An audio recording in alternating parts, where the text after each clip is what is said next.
In this module, we'd like to cover three primary topics. What is cooperative learning? Why do instructors do it or use it in their classroom? And ways to implement and evaluate it to meet your own teaching and learning objectives. First of all, what is it? As stated by Johnson, Johnson, and Smith in their excellent book, Active Learning, Cooperation in the College Classroom, they define cooperative learning as the instructional use of small groups so that students work together to maximize their own and each other's learning. And there's a couple key points of this definition or this description. First of all, that small groups of students are working together. They're dependent upon one another to maximize their own learning. So they obviously are concerned or are interested in meeting some of their own individual teaching and their learning objectives, but also to help one another learn. To implement cooperative learning in the classroom, cooperative learning entails several key principles that we'd like you to think about and use to both develop your own cooperative learning techniques, but also once you develop those techniques, use these principles to evaluate or to assess, does your activity meet these key principles? First of all, does an activity promote positive interdependence? Positive interdependence, as discussed by Johnson, Johnson, and Smith, is the kind of sink or swim mentality. Is that if we work together, if people are contributing to the group, the group will all swim, will succeed. However, if people don't pull their weight, if people don't contribute their own expertise, their own strength to a group, the group is going to sink. The group is not going to be as successful as they could have. So group success or group productivity is really dependent upon the sum of the individual parts. Second of all is that with any good cooperative learning activity, an instructor has built in both individual accountability, their individual assignments, individual responsibility, but also there's group accountability. What is the group going to be expected to do?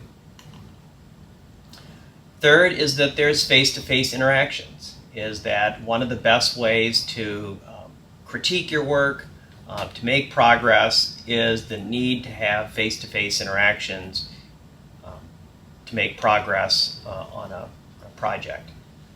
Fourth is teamwork skills.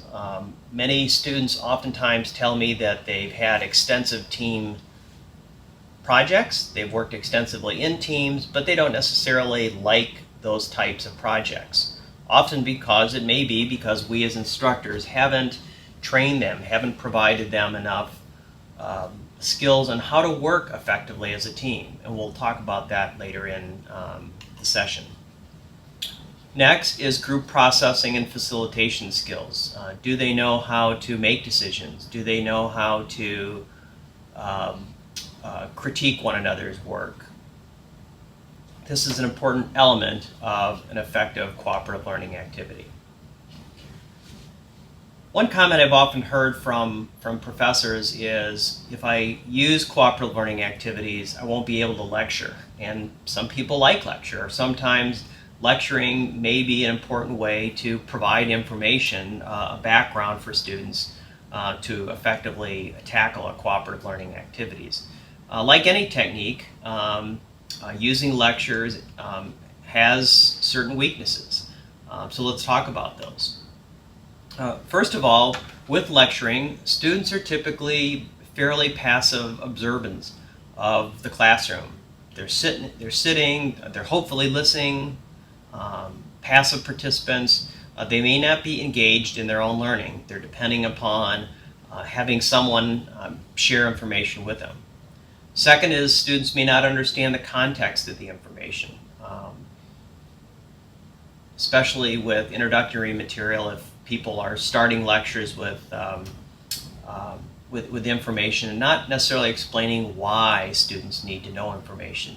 In my courses in wildlife ecology and management, I frequently tell students why we're covering a certain topic or why I have given them a certain assignment and how that relates to science or how it relates to their career trajectory of being a natural resources professional.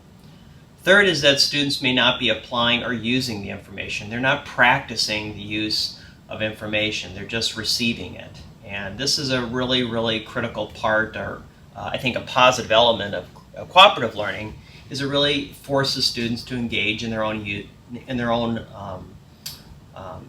comprehension of the information, because they have to practice using it through a variety of activities.